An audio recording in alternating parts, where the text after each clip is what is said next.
И дойде най-дълго очакваният момент да отговоря на най-дълго очакваният въпрос. Не, въпросът не е това, перукале. Въпросът е: какво е Икаро? И тъй като изключително много хора ме попитаха какво е Икаро, днес се заемам с задачата да разясня какво е и обществото.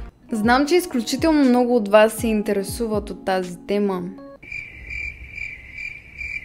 Затова аз, първата българска Икаро, се заемам с задачата. Подготвих се изключително добре, както ментално, така и физически. Ало, днеска няма да идвам на фитнес, излезе новия сезон на Fortnite. 10 дена и 10 нощи.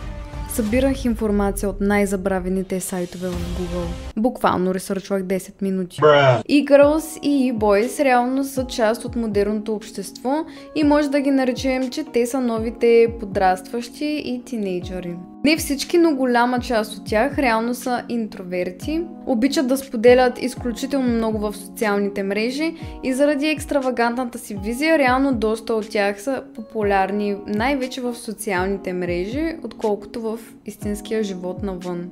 Нещото, което ги обединява е, че обичат да мухлясват вкъщи, докато играят видеоигри.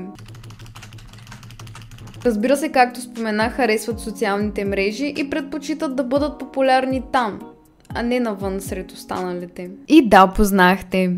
E-girl наистина значи електронно момиче и вече знаете защо. Сега е момента да се шатаутна и нека да призова всеки, който не ме е последвал, разбира се, ако има желание да ме последва в социалните мрежи, в профила имам обединяващ линк, който съдържа абсолютно всички социални медии, които имам. Също така, отскоро пуснах мърч. Айде, на палеонкес, на 3 лева заповядайте. Може да си го купите, за да ме подкрепите, или просто защото ви кефи дизайна. Може да го намерите в моя кофишоп. Вместо Skype използват Discord. Никнеймът на старите емота винаги звучеше потресаващо. Малката фукла. На и обществото би звучало също толкова потресаващо, само че те обичат да демонстрират какво им се яде. Никнеймове, например, като Мочи, Мафинс, Чери. Но също така има и Бобена салата 69. Дъвка с косъм и други. Музикалният вкус на това общество е доста широко спектърен. В момента може да срещнеш и girl, която слуша Конджо, докато разцъква Animal Crossing. Поглежме! Визията обаче се дели на два строго индивидуални типа. За по-добро обяснение, най-вероятно ще звуча като AliExpress обява. Първият ни стил е Soft Kawaii, Cute, Shy, Adorable Baby Girl визия, която включва наподобяваща малко момиченце визия с преобладаващи розови цветове. Втората визия е наистина малко по-емо, но доста по-апгрейдната. О, да. E-girl използва изключително много думи на английски, докато Миека и говори на български. Втората визия е в другата крайност и е изцяло в черно. Имаме повече готик и кибервизия, отколкото емо. Гримът тук е задължителен и много рядко може да видиш E-girl с clean girl мейкъп. Гримът за тях е изкуство и не се крият зад него, а изразяват себе си. E-girl е доста популярно момиче, дори извън гейминг средите, заради нейната интересна визия. Тя събира изключително много внимание от мъжкото съсловие и дори някои от тях създават цял бизнес, в който да се стига до продаването на нейна лична вода, събрана от ваната, моля, която тя реално продава.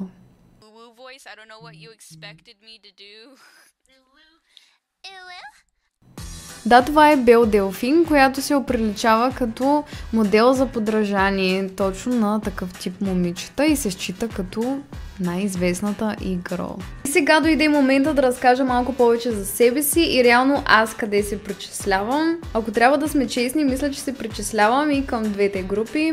Тази розова версия, която най-често виждате на стрим, в Instagram, реално това може да го наречем като американизираната версия на e-girl, която реално е най-популярна, но като цяло съм голям фен и на гот визиите, обичам да се обличам изцяло в черно, мога да определя стила си като Y2K или така казано стил 2000-та. Има ли значение? Важното е да се чувстваме добре в кожата си. Благодаря, че гледахте това видео. Реално това ми е първото YouTube видео ever. Ако сте останали до края, благодаря ви много наистина.